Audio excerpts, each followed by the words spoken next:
أعوذ بالله من الشيطان الرجيم. بسم الله الرحمن الرحيم.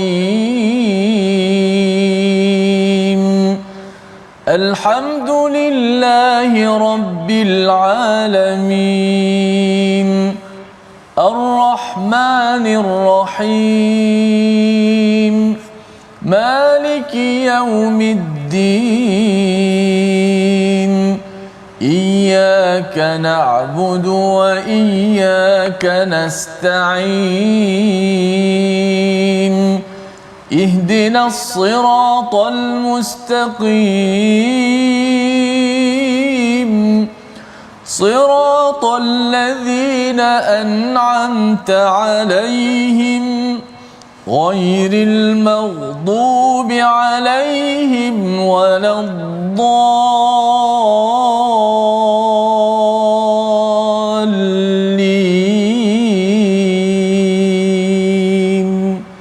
آمين. Assalamualaikum warahmatullahi wabarakatuh. Alhamdulillah wassalatu wassalamu ala Rasulillah wa ala alihi wa man wala syada la ilaha illallah syadana Muhammadan abduhu wa rasuluhu. Allahumma salli ala sayidina Muhammad wa ala alihi wa sahbihi ajma'in. Amma ba'du. Apa khabar tuan-tuan dan puan yang dirahmati Allah sekalian? Kita bertemu dalam My Quran Time, baca faham amal pada hari ini untuk kita mengikuti surah baru. Surah, kalau sebelum ini 7 surah Hawamim telah pun kita ikuti, dan pada hari ini kita akan masuk kepada surah Madaniyah, surah Muhammad sallallahu alaihi wasallam yang ada pada surah ke-47 bersama Al-Fadil Ustaz Tirmizi Ali. Apa khabar Ustaz? Alhamdulillah, Safah, apa khabar ini? Alhamdulillah Ustaz ya. Kita dah masuk surah baru Ustaz ya. Kita gembira dalam masa sama sedih jugalah Ustaz ya. Ini dah menunjukkan ke hujung-hujung bagi Al-Quran ini, dan kita doakan agar dengan kita bersama tuan-tuan yang berada di rumah akan lebih bersemangat lagi untuk kita bersama Al-Quran, kerana kita tahu banyak mesej kebaikan, hidayah yang Allah berikan saban hari kita bersama dalam My Quran Time pada setiap hari. Jadi hari ini Ustaz ya, kita nak teruskan dengan doa ringkas kita bersama dengan tuan-tuan. Subhanakala ilmalana illa ma 'allamtana innaka antal alimul hakim. Rabbi zidni ilma. Rabbi shrah li sadri wa yassir li amri wahlul 'uqdatam min lisani yafqahu qawli. Amin ya rabbal alamin. Kita ingin melihat kepada surah Muhammad. Lantaran surah ini kita doakan sama-sama, saya bersama dengan Ustaz Tir Ustaz ya, kita dapat baca dan saya dapat tadabburlah, kerana surah ini mencabar ya. Dan mencabarnya nanti kita akan lihat. Kita lihat dahulu sinopsis pada hari ini. Bermula daripada ayat yang pertama sehingga ayat yang ketiga, perbezaan antara orang-orang yang kafir dan orang yang mukmin yang beriman kepada Allah dan Rasul, dan apakah balasan bagi mereka. Kemudian diikuti pada ayat 4 hingga 9, apakah hukum perang, tawanan syahid yang terbunuh di jalan Allah dan kemenangan bagi umat Islam. Dan seterusnya pada ayat 10 hingga 11 kita memerhati jejak umat terdahulu dan Allah menjadi pelindung bagi orang-orang yang beriman. Mari sama-sama kita baca daripada ayat 1 hingga 6. Satu surah yang amat jarang, ataupun kalau kita tengok sepanjang Al-Quran tidak pernah bermula dengan perkataan yang ataupun alladzina. Inilah surah yang kita ingin sama-sama lihat mengapa ianya tiba-tiba dengan perkataan alladzina kafaru wasaddu an sabilillah, bersama Ustaz Tirmizi. Baik, alhamdulillah, terima kasih Fadil Ustaz Tuan Fazrul, teman-teman sahabat-sahabat Al-Quran yang dimuliakan. Alhamdulillah, syukur pada Allah Subhanahu Wa Taala kita dapat masuk surah yang baru, surah yang diberi nama surah Muhammad alaihi salatu wassalam. Sama-sama kita berselawat dahulu. Allahumma salli ala Muhammad wa ala ali Muhammad. Nama surah yang insan yang agung, yang kita sentiasa puji, yang sentiasa kita angkat namanya, bahkan menunjukkan kecintaan kita berselawat dan salam ke atas junjungan besar Nabi Muhammad SAW sesuai dengan perintah, dan yang sangat penting kita nak mengikut syariat sunnah yang dibawa oleh Nabi kita yang tercinta, Nabi kita Muhammad sallallahu alaihi wa alihi wa sahbihi wasallam. InsyaAllah surah Muhammad akan kita baca. Kan Ustaz Fah katalah biasanya allazi ni duduk di tengah-tengah ayat kan. Kali ni bukan setakat awal ayat pertama. Sudah pasti ada penceritaan dan sebagainya. InsyaAllah Ustaz Fah akan terangkan. Namun tugas kita nak baca dahulu ayat pertama hingga ayat yang keempat. Ayat ke-6 Ustaz. Pertama ayat ke-6. Okey, sorry. Okey. Pertama ayat ke-6. Okey.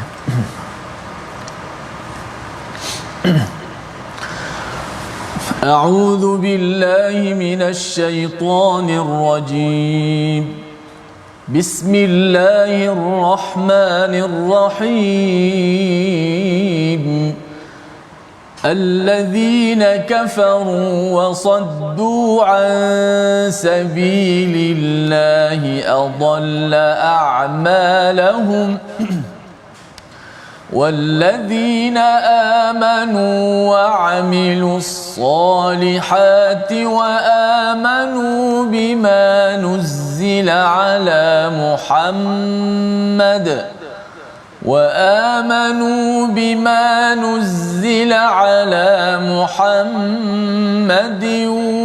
وهو الحق من ربهم كفر عنهم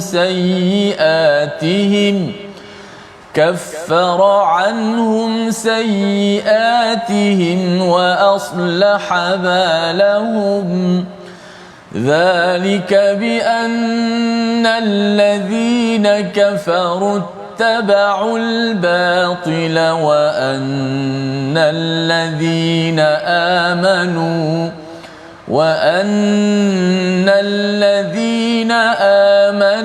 اتبعوا الحق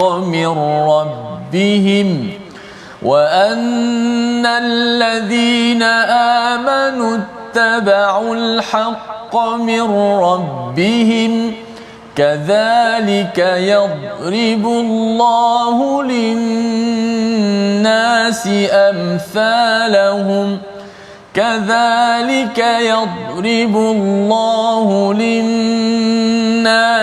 أمثالهم فإذا لقيتم الذين كفروا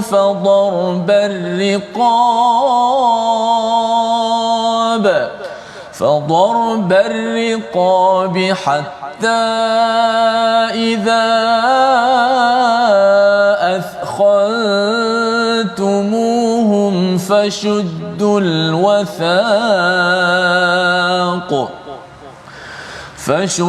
الوثاق فإما منا بعد وإما فداء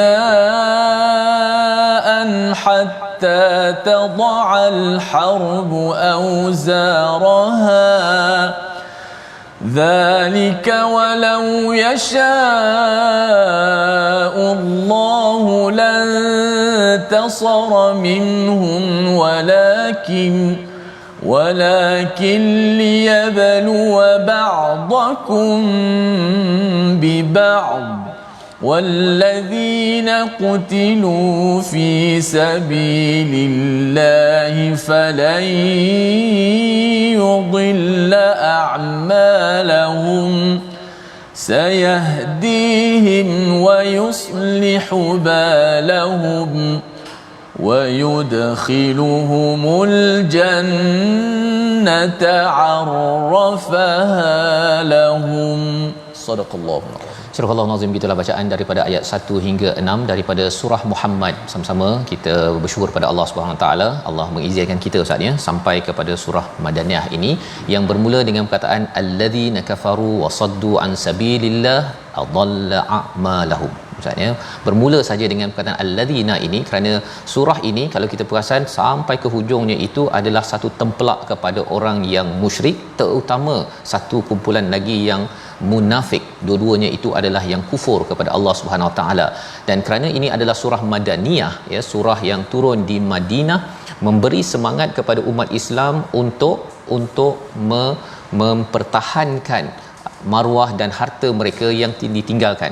Begini Ustaz ya, bila daripada Mekah itu muhajirin pergi ke Madinah. Jadi banyak harta mereka itu diambil oleh orang-orang di Mekah.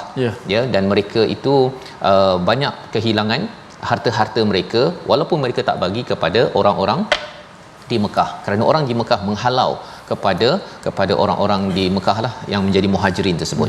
Jadi apabila orang di Mekah itu di kalangan musyrik itu menghalau umat Islam ataupun menyeksa mereka ataupun memukul mereka, nak membunuh mereka, maka ini adalah sebagai satu jenayah, ya, jenayah di Mekah. Dan apabila berlakunya rampasan harta ini masih lagi milik umat Islam, dan apabila mereka sudah pun pergi ke Madinah, mereka sudah mempunyai hak untuk menuntut bela kepada harta mereka, kepada keluarga mereka yang ditinggalkan.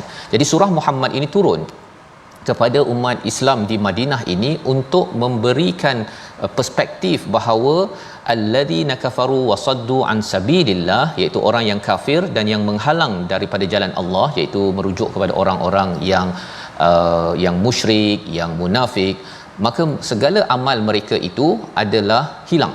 Adalla a'malahum. Amal biasanya dikaitkan dengan kebaikan, Ustaz, ya. Amal biasanya kecuali diletakkan amal sayyiat. Tetapi bila cakap a'malahum, biasanya baik. Ada orang yang suka derma. Orang-orang di Mekah itu mereka merasakan bahawa mereka bagi minum kepada orang yang pergi ke haji. Mereka membantu kepada orang miskin. Mereka ada amal kebaikan. Tetapi Allah menyatakan habis, ya, segala apa yang mereka amalkan kebaikan itu habis. Kerana apa? Kerana mereka kufur dan mereka menghalang daripada jalan Allah. Dan ayat ini terus saja alladzina, dia terus masuk topik, ya, pendek sahaja ayat pertama ni, Ustaz, ya. Nak ceritanya ialah ini pasal moodnya adalah mood untuk berperang. Dan bila cakap berperang, apa panglima perang ke apa ke, dia tak sempat, ya, assalamualaikum, apa khabar semua, hari ini kita nak bersama-sama menuju kepada medan perang. Dia tak ada intro, dia terus saja orang kafir, orang yang halang, pum, semuanya tidak diterima. Lebih kurang begitu dia punya arahan-arahan itu. Sebabnya di hujung surah ini, di hujung setiap ayat, dia sama ada hum ataupun kum, Ustaz, ya. Hum mereka ataupun kum itu kepada kamu semua. Itu sahaja, kecuali dua ayat yang menjadi ubat kepada bagaimana mengubat kepada golongan musyrik dan juga munafik. Walladzina amanu, bagaimana orang yang beriman? Orang beriman dan beramal soleh dan beriman bima nuzila ala Muhammad, ya. Kalau kita tengok sebelum ini, beriman beramal soleh ini begitu saja disampaikan, Ustaz, ya. Surah Al-As, illal ladzina amanu wa amilus solihat. Tetapi bila kita lihat pada ayat ini ada tambahan wa amanu bima nuzila ala Muhammad. Ia adalah sebagai satu penekanan bahawa keimanan pada apa yang diturunkan kepada bukan Rasul, kepada Muhammad. Pasal ada yang kata saya tak percaya pada Muhammad itu sebagai Rasul. Okey, tak apa, guna nama Muhammad, tapi apa yang diturunkan itu adalah daripada Allah. Jika ianya tidak diimani, dan Allah dah cakap wahwal haq, itu adalah daripada Allah, kebenaran itu, sebenarnya kalau itu yang berlaku, maka insya-Allah orang itu akan diampunkan segala kesilapan dia, Ustaz, ya, iaitu bila dia beriman, beramal soleh, beriman kepada apa yang diturunkan oleh Nabi Muhammad, sudah tentunya dia akan mengikut kepada Nabi Muhammad sebagai Rasul sallallahu alaihi wasallam. Dan inilah surah Muhammad, surah Al-Fath pada surah 48 dan surah 49 bercakap tentang bagaimana menghormati kepada Nabi pada waktu hidupnya dan pada waktu wafatnya. Ini juga ada adab yang perlu kita beri perhatian. Jadi kesan bila kita beriman, beramal soleh dan juga beriman kepada Al-Quran, beriman kepada Nabi Muhammad sallallahu alaihi wasallam, Allah kata dua perkara. Kaffara anhum sayyiatihim, segala kesilapan kita, Ustaz, dosa-dosa kita yang lalu itu Allah akan hapuskan. Dan yang keduanya wa aslaha balahum, Allah akan baiki kehidupan kita, keagamaan kita. Kita rasakan bahawa dulu saya ni tak sembahyang, saya ni memang teruk ketika di tempat kerja ataupun dalam hidup. Apabila kita buat saja iman amal soleh, ya, kita baiki amal kita, kita beriman dengan Quran dan juga kepada Nabi Muhammad, kita cuba ikut apa yang Nabi cakap di dalam hadis, maka keadaan kita akan dimajukan. Itu dalam perspektif individu. Tetapi dalam peringkat keluarga, masyarakat, negara, sesebuah negara akan maju apabila beramal dengan ayat nombor 2 ini. Ini formula penting. Kenapa? Kerana Nabi Muhammad bukan sekadar contoh ikutan kepada umat Islam semata-mata, tetapi adalah untuk seluruh alam. Ayat yang ketiga kita nak baca, ya, bagaimana Allah menemplak kepada mereka yang kufur, yang mengikut kepada kebatilan. Ayat 3 bersama Al-Fadhil Ustaz Tirmizi. Baik, masya-Allah, kita dah terdapat 2 ayat, kita nak baca ayat ketiga. Ya. Zalika bi annal ladzina kafaru tabaqul batil. Ayat-ayat yang juga mencabar. Kalau kita perasan hujung-hujung di hujung-hujung ayat itu, nombor ayat itu berhenti, dia tidak lagi macam seperti surah-surah yang lain. Berubah. Ini antara semuanya diberhenti dalam keadaan terkejut terkejut. Dan kadang-kadang kita ada domain dia, ada pronoun dia, lahum semuanya kalau kita tengok tu lahum ataupun kum dan sebagainya, memberi mesej yang Ustaz kata terkejut saja kan. Okey, kita nak baca ayat ketiga, zalika bi annal ladina kafaru, insyaallah. A'udzubillahi minasyaitanir rajim.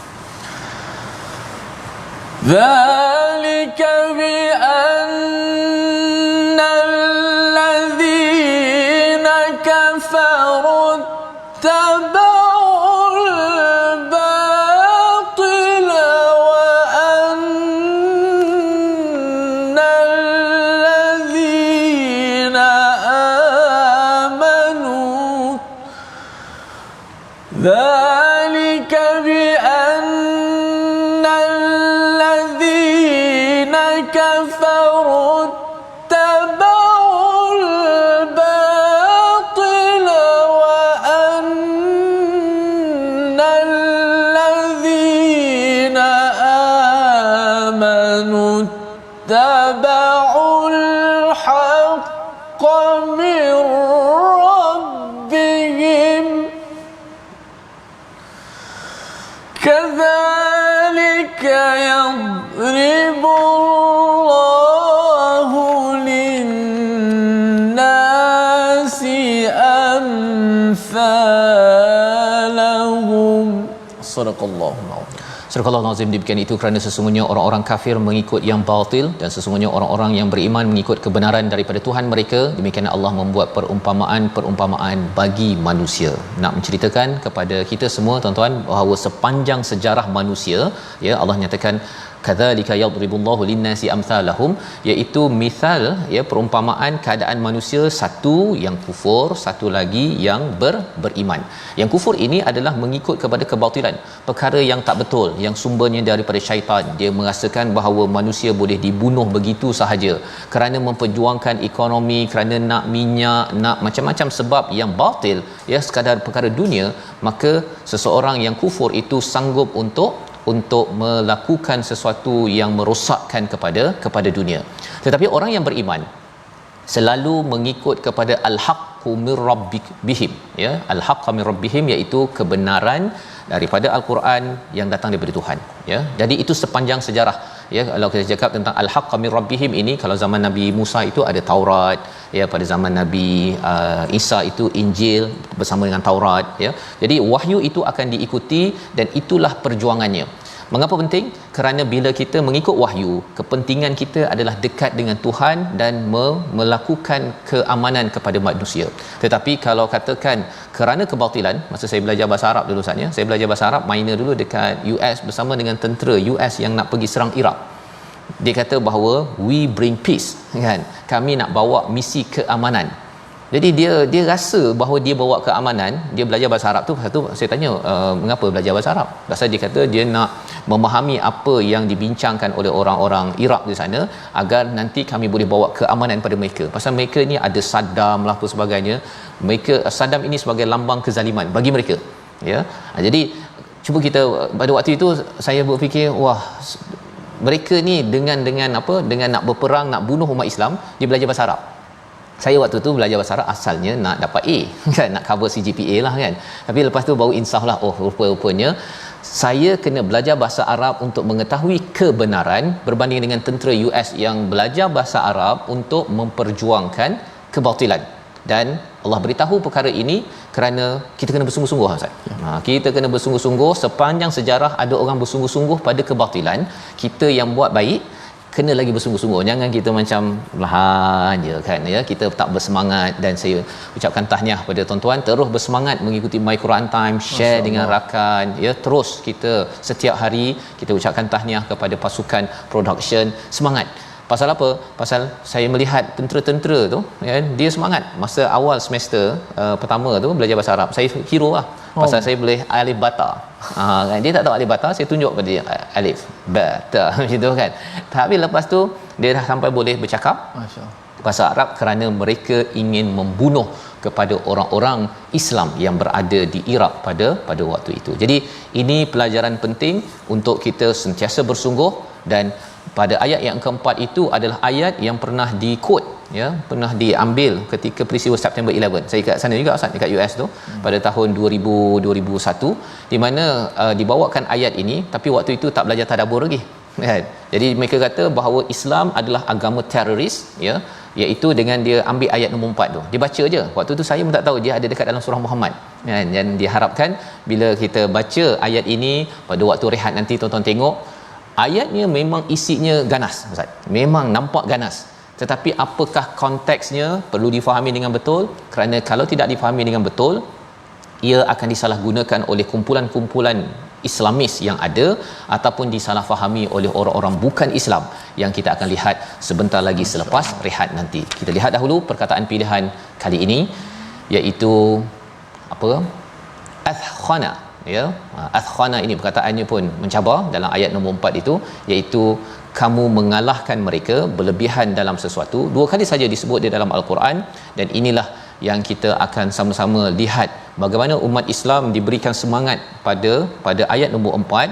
Tuan-tuan perhatikan, tetapi ianya bukan melambangkan Islam agama teroris, tetapi Islam adalah agama yang memperjuangkan keadilan yang sebenar-benarnya. Kembali semula My Quran Time, baca faham amal, insya-Allah.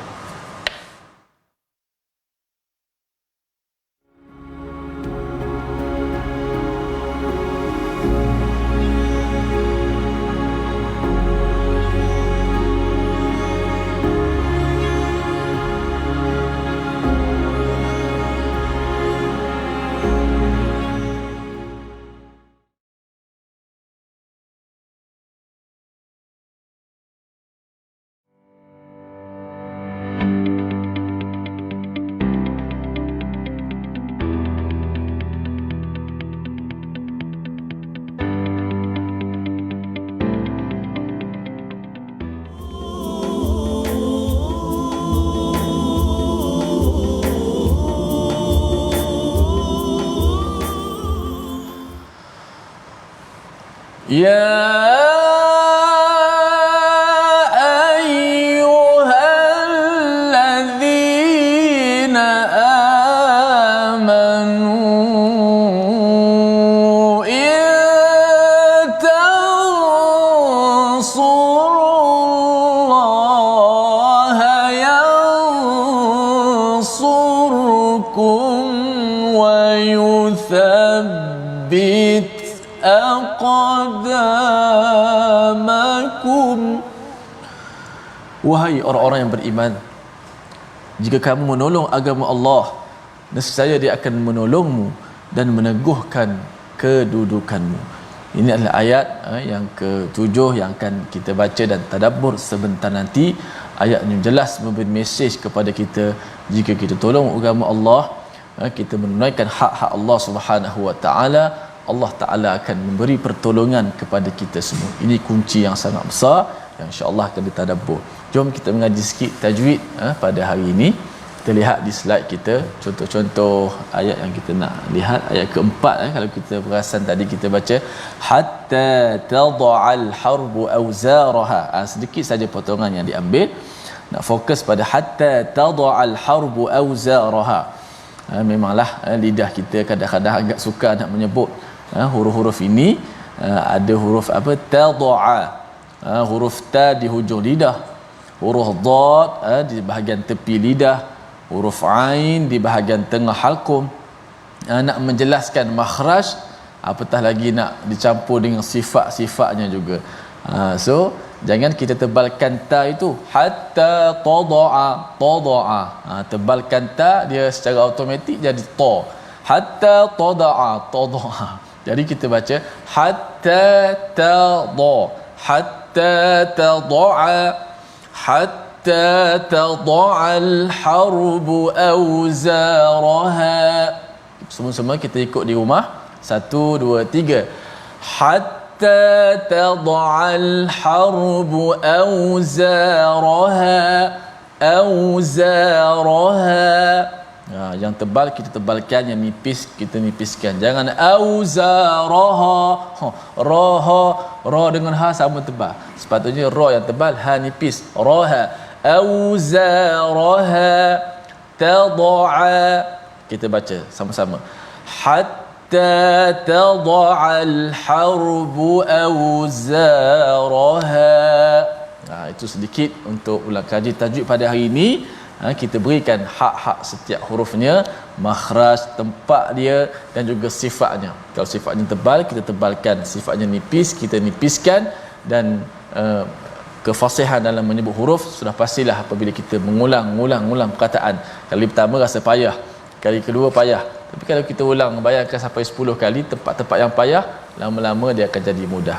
Jadi setiap perbuatan tu mesti ada latihan. Setiap ilmu, setiap perkara ada tadrib dia, ada tatbiq dia, ada latihan, ada percubaan yang kita buat.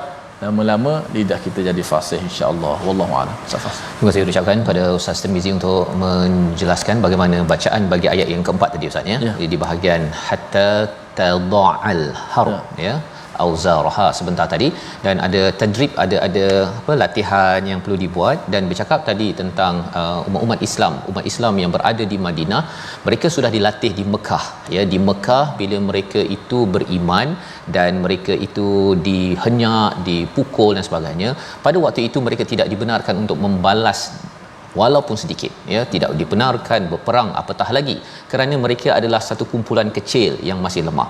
Apabila sampai di Madinah, mereka adalah satu kerajaan. Jadi pada waktu itulah surah ini turun, dan kita kena faham bahawa bila kita melihat ayat yang keempat, Allah menyatakan fa idza laqitumul ladina kafaru, jika kamu berjumpa dengan orang-orang yang kafir. Kalau kita ingatkan bahawa nak bagi semangat berperang ni Ustaz ni, jangan takut ya, jangan kamu bimbang, itu kita harapkan dia punya mesejnya. Tetapi Allah kata di sini fadarbar riqab, iaitu pukul di belakang leher mereka. Maksudnya ini memang ayat ganas Ustaz ya, kalau orang nak cakap ganas kan. Tetapi ganasnya ini bila dah sampai di medan perang ya, memberi semangat kepada barisan mujahid yang berada di medan perang, yang itu jangan lagi ambil apa istilahnya kesian-kesian Ustaz ya, bagi bila dah masuk medan perang. Tetapi umat Islam bila diminta untuk di luar medan perang dalam keadaan yang penuh rahmah, itu yang perlu diberi perhatian. Malah lebih daripada itu, dalam disiplin perang di dalam Islam, dia tak boleh potong pokok, golongan wanita, anak-anak yang berada dalam rumah-rumah ibadah, semuanya tidak boleh dikacau. Ada disiplin yang tinggi sebenarnya. Tetapi bila diminta untuk berperang kepada musuh yang selama ini sudah membunuh, sudah menghancurkan harta, yang merosakkan hubungan kekeluargaan, maka orang ini tidak diberi peluang. Hatta idza susah nak sebut ni Ustaz ya. Macam mana Ustaz sebutkan tu? Hatta idza athkhantumuhum fashuddul wathaq. Ya, dia nak sebutnya susah tu pasal dia sebenarnya macam kalau ada nyamuk tu kita lenyek tu kan. Dia kalau boleh kamu kalahkan itu betul-betul kalah kan. Itu dia punya. Nak buat lagu pun payah Safah. Susah. Kerana apa? Kerana ini adalah semangat kepada umat Islam yang akan berjuang. Belum lagi pergi ke perang pertama, iaitu perang Badar yang berlaku pada tahun 2 Hijrah. Fashuddul wathaq, iaitu kalau ikat tu ikat kuat-kuat Ustaz. Ya. Kalau ada tawanan itu, kalau ikat tu jangan ikat bagi je longgar-longgar, mesti ikat kalau boleh sampai terjerut lah ya kepada tangannya ini. Dan kemudian fa imma mannam ba'du wa imma fidaa, iaitu kalau nak bebaskan sama ada dua pilihan, sama ada bebaskan ataupun kenakan harta tebusan, fidyah.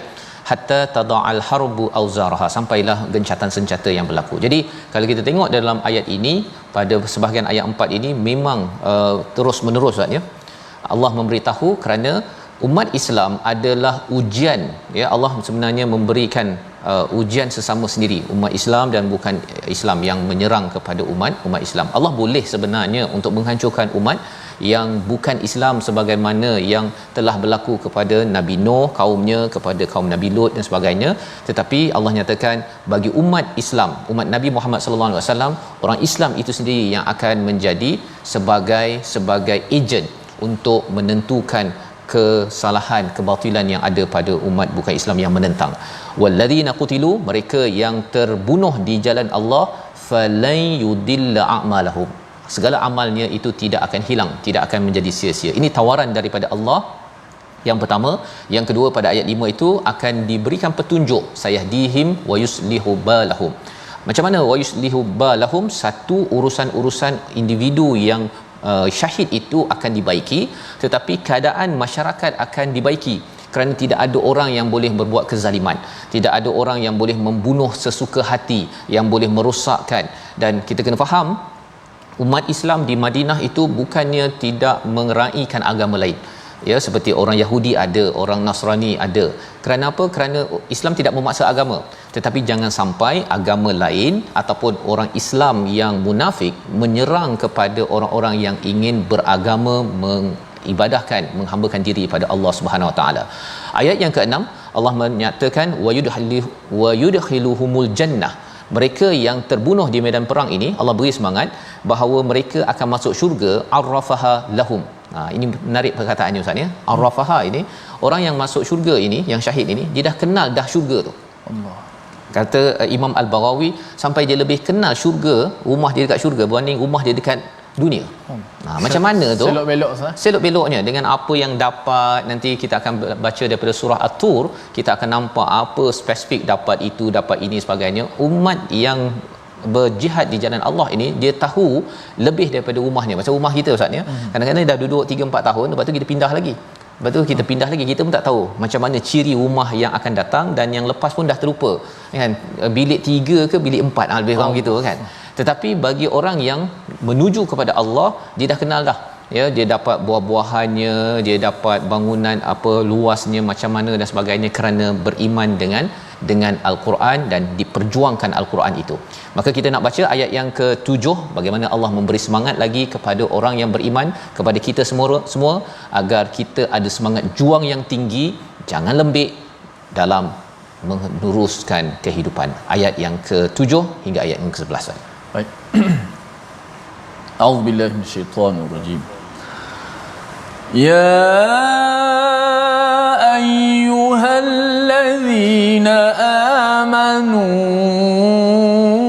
in tansurullaha yansurkum wa yuthabbit aqdamakum والذين كفروا فتعسا لهم وأضل أعمالهم ذلك بأنهم كرهوا ما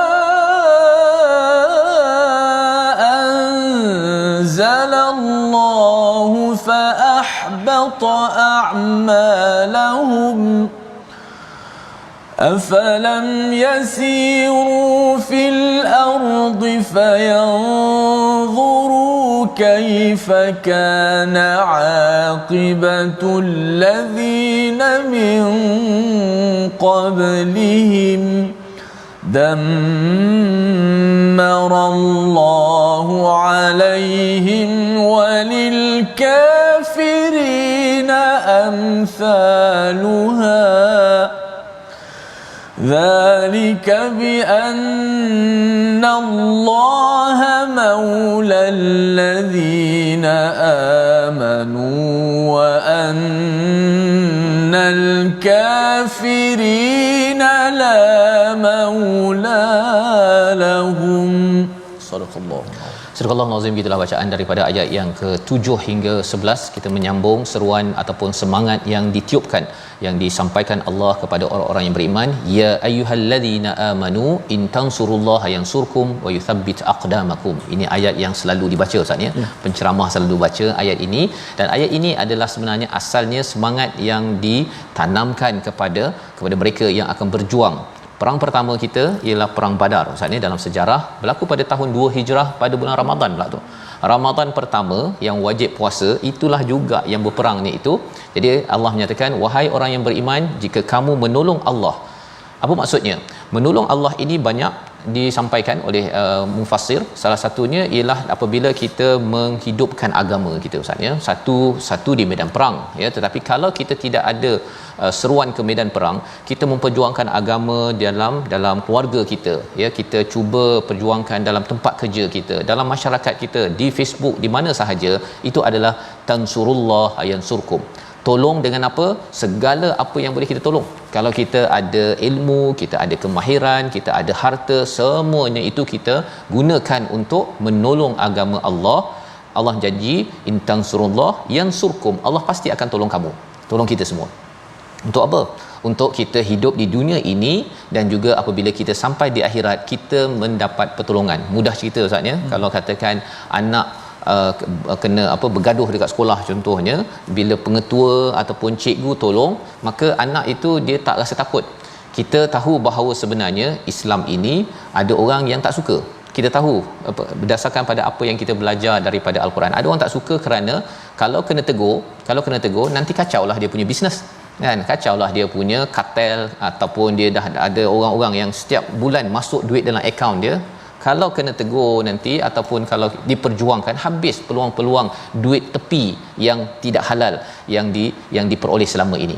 Jadi bagi kumpulan-kumpulan tertentu, dia merasakan bahawa jika diperjuangkan Islam di tempat-tempat tertentu ini, dia akan terkacau dan akan terketepi. Dan lebih daripada itu, bila kita berjuang ini, kadang-kadang hati kita akan goyang. Allah nyatakan pada ayat 7 ini, wa yuthabbit aqdamakum. Kalau tentera Ustaz ya, di medan perang tersebut, maksudnya ialah pada waktu itu kalau dia takut, tak kuat aqdamakum itu, dia akan cabut juga. Ya, dan inilah satu cara bagaimana Allah memberi pertolongan. Syaratnya ialah kita kena mula dulu Ustaz. Kita kena mula dahulu, dan daripada ayat yang ketujuh ini kita dapat faham bahawa jika kita menghidupkan iman dan amal ini, ia akan menyebabkan Allah akan tolong dan tolong dan tolong. Bahagian ekonomi, bahagian sosial, bahagian pendidikan, apa sahaja dalam keluarga masyarakat kita, Allah akan tolong. Jika tidak, kita akan jadi lembik Ustaz. Ya, lawan pada wa yuthabbit aqdamakum itu lemah semangat. Nak jadi ayah pun, nak tegur pada anak pun tak berani, ya. Ataupun katakan si ibu nak tegur anak agar jangan main game selalu, ataupun nak pastikan anak solat, bangun. Bila anak dah 5 kali tak bangun pagi subuh tu, dia dah rasa macam dah lah tu kan, pandai-pandailah, ya. Padahal sebenarnya orang yang menolong agama Allah, Allah akan kuatkan semangat kita walaupun ada cabaran.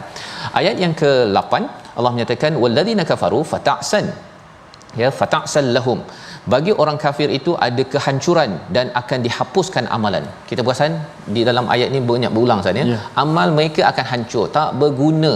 Nak beri semangat kepada orang beriman, jangan sampai kita jadi orang yang beramal tetapi tidak benar-benar untuk memperjuangkan amal kebaikan kita, ya. Sebagaimana yang kita maklum awal tadi ayat 1, umat orang-orang musyrik di Mekah itu, dia merasakan bahawa dia bagi minum, buat kerja kebajikan ni dah cukup kot kan, buat kerja kebajikan, bagi minum, bantu orang yang miskin, yang itu dah cukup. Padahal sebenarnya dialah juga yang menindas kepada masyarakat, dialah juga yang menindas kepada orang-orang yang ingin memperjuangkan keadilan. Jadi di sini Allah kata orang kafir ini akan dihancurkan. Siapa yang hancurkan? Adakah daripada gempa bumi, puting beliung sebagaimana umat-umat terdahulu? Tidak. Yang akan menghancurkan itu adalah daripada mana? Daripada umat Islam yang benar-benar menolong kepada agama Allah. Kita belajar ataupun kita baca ayat 9 dan juga ayat 10, ataupun kita tengok dulu ayat 9 yang pendek, kemudian kita akan baca ayat 10 kerana ayat 10 ni berbeza Ustaz. Ya. Hujungnya bukan ada kum ataupun hum. Dia ada ha. Jadi dua saja tempat dalam surah Muhammad ini. Mengapa ha dekat hujungnya? Jangan tersilap pula ketika menghafal, ya, amsalukum, jangan amsaluha. Tapi kita tengok dalam ayat yang ke-9, zalika bi annahum, mengapa mereka umat kafir itu dihancurkan? Kerana mereka itu benci kepada apa yang diturunkan Allah, iaitu Al-Quran, dan juga pasti Allah akan hancurkan lagi amal mereka. Kerana kalau kita beramal bukan daripada Quran, segala amal itu akan sirna, akan hancur juga. Dan mereka tak suka kepada Quran, kerana Quran, tuan-tuan sekalian, orang munafik, orang musyrik tak suka kerana orang munafik kebengkokan dalam hidup mereka yang dapat collect, kumpul banyak harta itu, dia tak suka ditegur oleh Quran yang membongkar segala kekurangan yang ada. Jadi ubat kepada perkara ini ayat 10 kita baca bersama Ustaz Tirmizi. Baik, jom sama-sama kita membaca ayat 10. Mudah-mudahan kita tak menjadi golongan ayat ke-9 Ustaz Fahad tadi, bagaimana golongan membenci Al-Quran. Allahu Akbar. Kita minta jauhlah daripada golongan itu, dan kita menjadi golongan walaupun kita mungkin tidak apa-apa faham, tapi kita sangat mencintai, menyayangi dan beriman dengan Al-Quran. Dan saya teringat ada satu kisah seorang baru masuk Islam, terjumpa dalam flight oleh seorang ustaz. Dia mengatakan nak pergi mana? Nak pergi ke negara Saudi untuk semata-mata nak belajar bahasa Arab, kerana mereka sangat teruja untuk memahami Quran. InsyaAllah. Terus masuk Islam, terus pergi belajar bahasa Arab. InsyaAllah. Mudah-mudahan kita juga jadi semangat insya-Allah. Ayat yang ke-10. A'udzubillahi minasyaitonir rajim. أفلم يسيروا في الأرض فينظروا كيف كان عاقبة الذين من قبلهم دمر الله عليهم وللكافرين دمر الله عليهم وللكافرين أمثالها. صدق الله. Apakah mereka tidak pernah berjalan di atas muka bumi dan melihat sendiri bagaimana kesudahan orang-orang yang sebelum mereka? Allah telah membinasakan mereka, orang-orang yang kafir turut bakal menerima nasib yang serupa. Jadi inilah amthal, satu archetype istilahnya, ataupun satu contoh, ya, contoh manusia ni berubah nama, berubah tempat, tetapi sifatnya itu Allah nyatakan Allah hancurkan orang-orang terdahulu kerana mereka itu tidak suka pada wahyu, ya, tidak suka kepada al-haq, kepada kebenaran. Dan bagaimanakah untuk kita memastikan kita tidak terlibat? Ya, ada dua ubat dalam surah ini. Ini yang pertama Ustaz, ya, iaitu kita pergi berjalan. Allah kata suruh pergi berjalan fil ard, dan ketika berjalan bukan sekadar nak selfie. Itu yang kena beri perhatian juga, bukan pasal nak selfie, nak OOTD dan sebagainya, bukan, tetapi lebih daripada itu fayanzuru kaifa kana aqibatul ladina min qablihim. Kena perhatikan dekat sini apa yang berlaku pada orang-orang sebelum ini. Kalau kita pergi ke kawasan Timur Tengah ke, kita pergi ke mana sahaja, kita cuba mengkaji sejarah, berbanding hanya kita ambil gambar sahaja dan kita tersenyum di depan piramid, ataupun kita tersenyum di depan binaan daripada kaum Ad contohnya, nak menunjukkan saya dah sampai ke Mesir ataupun sampai ke Mekah, Madinah.